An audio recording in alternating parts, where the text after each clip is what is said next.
Do you ever feel like no matter how much progress you make with your money, it's just not enough? Well, you're not alone. Many people feel behind with money. Many people feel broke. Personally, I used to always have this feeling, but it was no matter how well I was doing. I felt broke when I was making $29,000 a year and also when I was making $80,000 a year. I might have even felt broke when I was making six figures a year. A lot of people have what is called financial imposter syndrome. It is those negative feelings when you have self-doubt that you're doing everything wrong and that you actually don't deserve to be where you are. When in reality, it's actually the opposite. A lot of people are in a place of financial stability. A lot of you do have resources and money, and for many of you, you are in fact rich. Here's the thing. This particular mindset keeps you stuck in scarcity mode. It's like no matter how much money you make or how high your net worth grows, you're never gonna feel content if you don't shift your perspective. Yes, we can acknowledge that things cost a lot. Everything keeps rising. And for some people, many people, wages don't keep up with that. But what we have to also notice is there are also scenarios where we don't focus enough on what we do have and the signs that we're actually doing better than we think. So in this video, I am gonna break down 11 of those signs. Signs that you are actually doing well financially, even if you don't feel like it. I wanna help you build your confidence with money because the chances are you are doing better than you think. Hello and welcome to all of you. I'm Lissa, a certified financial planner, an accredited financial counselor, and something I don't talk about often enough is I'm also a trauma of money certified practitioner. I want to share that with you because I want you to know that I am trained to teach finance through a trauma-informed lens. What this means is I am looking at people's financial troubles and issues through a very specific lens where I can have empathy and understand why people are the way they are and also not blame them. We are products of a system. So as a woman myself, as a person of color, as a child of immigrants, I understand how deeply personal and psychological money stress can be. And you don't have to be part of one of those groups because a lot of people are part of other marginalized groups. And unfortunately, a lot of times people, especially those of marginalized groups, they get blamed for being in the position they're in. There's never any acknowledgement that the wider system and society is why things are the way they are. I think it's a mix of both. I don't think it's black and white. But you know what? I'm going on a tangent, so let's get back to the video. If you are constantly worried about money and you feel like you're never gonna have enough, I just want you to know that part of that might be psychological. We've all been taught to compare ourselves to others and to always want more, and that comes into play as well. All right, my bad. I have one more tangent. I promise you, we're gonna get to those 11 signs that you're doing better than you think, but I think this is a really important point. And just hear me out. So if you watch YouTube videos or you constantly learn about finance, which is an amazing thing, you've probably come across videos or maybe articles that say, here's how much you should have saved by age 30 or by age 40 or by age 50. And what I want you to know is there is no magic number for any age. I don't want you to let those guidelines make you feel behind for no reason. When you see dollar figures attached to here's how much you should have saved at this age, take it with a grain of salt. These numbers are actually not how much you should have saved. They are a statistic that are like, oh, this is an average or a median savings amount of this particular demographic of people. So many times these numbers don't have a direct bearing on your unique financial situation. I like looking at statistics. I think they're interesting. I think they give us information and there's nothing wrong with looking at them. But where it can hurt you is if you use those as your guidelines of where you're supposed to be, because there's just not a real place of where you're supposed to be. What I prefer are using rules of thumb, like try to save 1 times your salary by the age of 30 or 3 times your salary by the age of 40.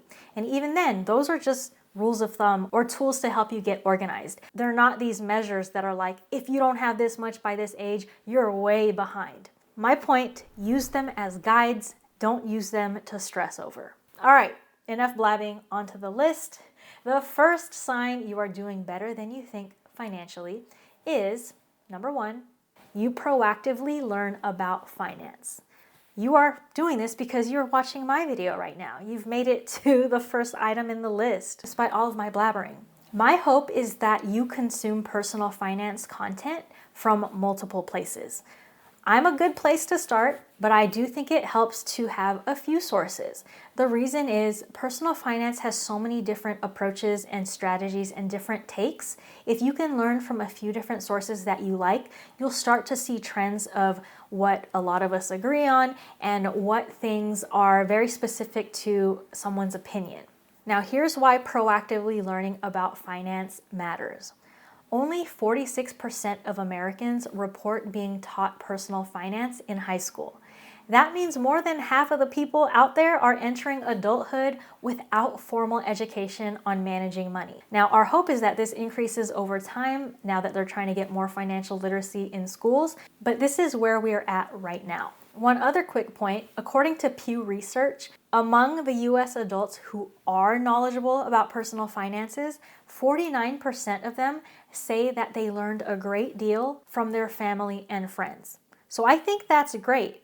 But unless that 49% of people have financial educators or financial planners as family and friends, it's likely they're not getting a comprehensive financial education or completely accurate financial guidance. And then there's the other half of people who don't have people around them who can educate them on finances. So I think if you are proactively seeking resources, you're watching my videos, you're watching other people's videos, you're talking to friends about money, you're reading books, if you're filling in that knowledge gap, then you are ahead of the game. That is a sign that you're doing better than you think because you are rich with knowledge. It might sound cliche, but it's truth. You are doing better than most people. All right, number 2, another sign you're doing better than you think is you pay your bills on time. Paying your bills on time is such a huge sign of financial health because it shows that you're able to stay organized, and that staying organized can help you avoid late fees and other things that might hinder your finances. According to LendingTree, 45% of survey respondents say that they've paid at least one bill late in the past 12 months.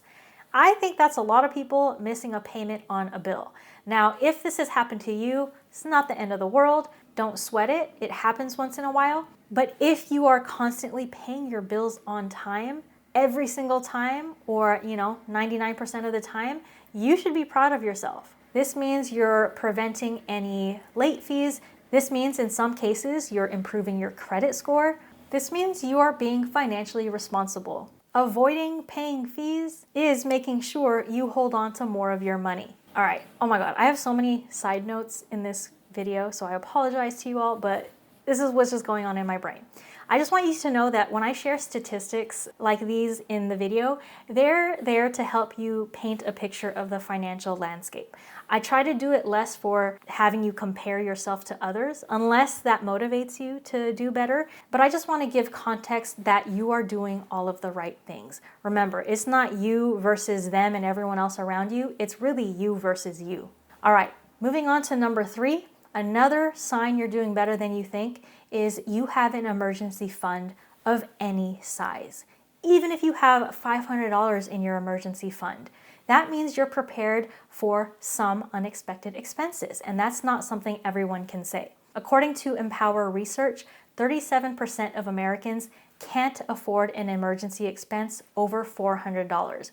That stat is both alarming and unfortunate, and I hope all of you watching this either have an emergency fund or you're working to build one. That emergency fund protects you from going into debt when life throws you a curveball, when you have unexpected medical bills, if you get laid off. The more you can grow it, the more you'll have a foundation towards financial security and eventually building longer-term wealth. $500 might not seem like a lot, but if that's what you have, it's a start. And if you have more than that, even better.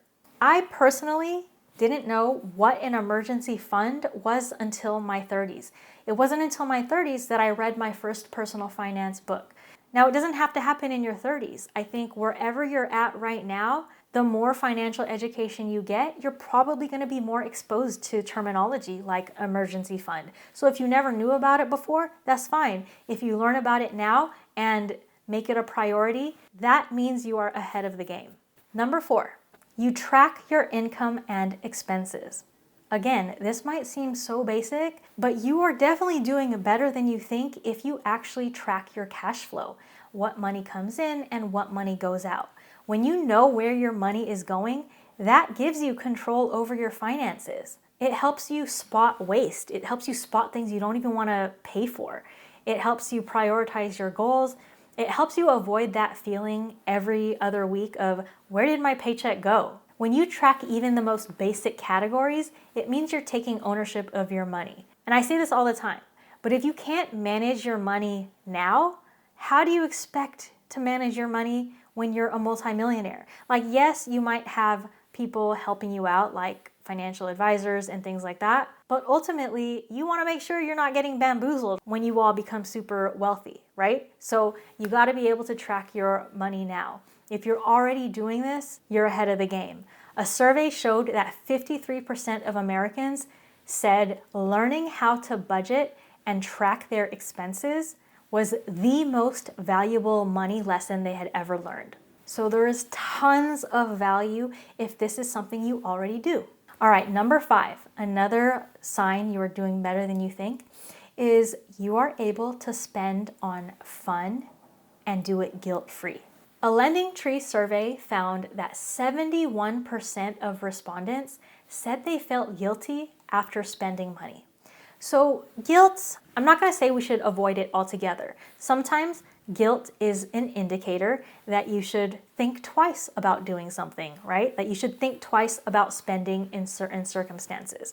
But I do think in some situations, guilt is not helpful at all. Feelings of guilt can end up snowballing and they can cause you stress and anxiety anytime money leaves your possession. So for me, I had a string of a couple of years in my 20s where I was making really good money. So I was able to afford things like going to concerts in the front row, like buying VIP tickets. I was doing things like upgrading my seats on flights. And even though I had the money to do those things, I would always question the decisions. I would feel bad, I would feel guilty, and I would think about all the other things I could have done with that money. Now, there are two sides of the coin on this. Yeah, I probably could have been investing more of that money, but if I'm gonna do a thing and like spend on something fun for myself, why give myself that added stress of feeling guilty?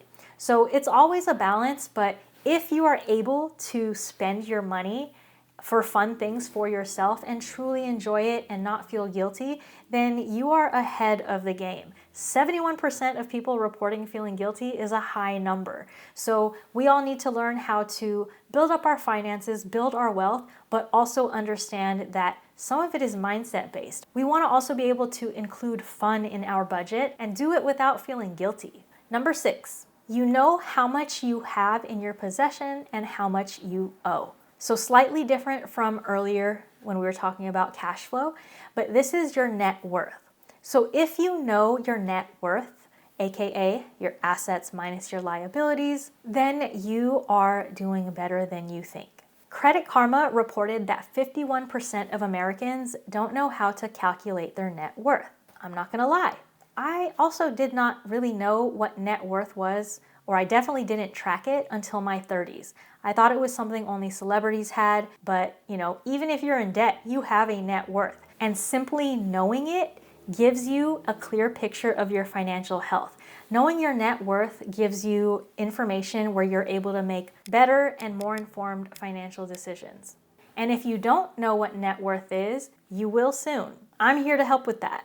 make sure you grab my free net worth spreadsheet template. I'm gonna drop the link in the description, but it is a spreadsheet you can use to calculate and track your net worth. Number 7, a sign that you are richer than you think is if you have the ability to avoid impulse purchases. Remember, not spending money on things we don't really want or need or care about is more money in our possession, which is more money as part of our net worth. So you are wealthier when you avoid waste. When you have the ability to avoid impulse purchases, what this means is you are intentional. You have the ability to spend your money intentionally, which means you're more likely to stay aligned with your financial goals. When you're able to avoid impulses, you have discipline, you have self-awareness, and you're simply more thoughtful and intentional with your money. So in my work as a financial counselor, I've come across a lot of people who tend to spend impulsively. Now, I do have a video you can check out if you tend to overspend, but if you are in that boat of people who know how to curb your impulse spending, or if you're simply aware of it and building up that awareness over time, then again, you are ahead of the game. You gotta give yourself credit for that, because that keeps more money in your wallet, in your bank account, in your investment accounts. It means you are building wealth over time. Number 8, another sign you are doing better than you think is you make ongoing progress with paying down debt. So even small, consistent progress towards paying off your debt is a win. I know that sometimes it feels difficult, especially the more debt you have, and it feels like that number shrinks at the slowest pace possible. But when you're able to make your regular payments and even put more towards your principal when you're able to, that shows you have discipline and long-term thinking. Sometimes it's hard to give ourselves credit when we make those debt payments month after month because it just feels like a waste of our paycheck money for paying off these things that feel like they're never going to be paid off. But you just have to remember the alternative is way worse. If you don't pay those debts, you'll end up going deeper in debt because of interest. You may end up messing up your credit. You would be going the opposite direction of financial security. So when you do make these payments, as simple as it sounds, you are doing better than you think. You are moving your financial progress forward. Now, if you have a lot of different debts and you don't really have a plan on how to attack them, I also have a spreadsheet that you guys can use. It is my free debt payoff template, so I'll drop that link in the description as well. Number 9, a sign you're doing better than you think financially is you have at least one consistent form of income. Give yourself credit for having an income. Many people go through periods of unemployment, through rough job markets, and even other personal reasons that prevent them from having income. Now, if you are one of those people, let's normalize that. It is rough out there, and a lot of times things like this happen outside of our control. We get laid off, we have medical things we're dealing with where we can't work. So that's normal. It might be rough, but hang in there, you'll find your way back. Now on the flip side, if you currently have an income, give yourself props for that. It might be so basic, you might be wondering like, well, how does that help me get financially ahead if, maybe I'm paycheck to paycheck, or maybe I just can't afford things with all the rising costs? Well, at the end of the day, in order to build wealth, you need money. Money is money. You got to start with money. So don't forget that. If you have income, you have the ability to strategize how to use that money and those resources to further your game plan on building wealth. Simply having a regular income helps you plan, helps you save, it helps you cover expenses, and those are all things you need on this path towards financial stability. 2 more on the list to go. Why do I always do these long ass lists? I feel like I need to stick to short lists. Anyways, maybe in future videos I'll stick to shorter lists. But real quick, if you haven't already, please hit the like button and show me some love because I really love making these videos for you guys and I want them to reach more people. All right, number 10, a sign you're doing better than you think financially, you have insurance coverages. Now, this might sound silly to you, but until the last few years when I became a certified financial planner and I took a whole course on insurance, it was a book like this thick. Anyway, until this point, I never really thought of insurance as a financial tool. I knew that it helped me limit my expenses, but I hated the thought of paying premiums. I'm sure you guys know more than I did, but in the case you're in the same boat as me, having insurance is a financial strategy. Whether that's health insurance, auto insurance, homeowners insurance, renters insurance, umbrella insurance, etc. What you're doing is protecting yourself from potentially catastrophic losses. So having insurance coverage is a sign that you're thinking ahead and that you're thinking of ways to reduce your risk. And unfortunately for some people, it's hard to even get access to good insurance policies and to carve out money in the budget to pay for them. So if you have insurance of any kind, just know that that is a very strategic, smart piece of your whole financial puzzle. Having access to this alone and being able to make payments on these policies makes you richer than you think. These are foundational things that will make sure if some kind of crisis happens, you'll at least be limiting your risk and protecting your financial progress. All right. Number 11, last on the list, a sign that you are richer than you think, a sign that you're doing better than you think financially, is that you have learned from past financial mistakes. If you've ever made a financial mistake, and don't worry, most of us have, I think if you haven't, you're probably an alien, but if you have and you've learned from the mistake, that is something to be proud of. If you can recognize mistakes that you've made in the past and you learn from them, what you're doing is you're taking that knowledge, using it to grow, and using it to improve future decisions. When you learn from past mistakes, especially financial ones, you are showing resilience, but you're also taking responsibility for your financial journey. According to a Bankrate survey, 74% of adults have a financial regret. 1 out of 5 of them say that not saving for retirement early enough is their biggest regret. Now, if you haven't started saving for retirement yet, that's okay. Start now or start soon. But the reason I wanted to point out that stat is a lot of people have financial regrets. It's hard to avoid, but if you have the mindset and the view that, all right, I made that mistake, I'm going to learn from it and keep it pushing, that is such a strong skill to have, and it does mean you're doing better than you think. I hope this video was helpful, and I hope it shows you that you're not as behind as you might think. Because behind who? Who are you behind? Is this a race against other people? I'll reiterate again, it is you versus you, and if you do all the things you can to make progress over time, that's all you can really do. So you got to give yourself credit for that. Until next time, peace out.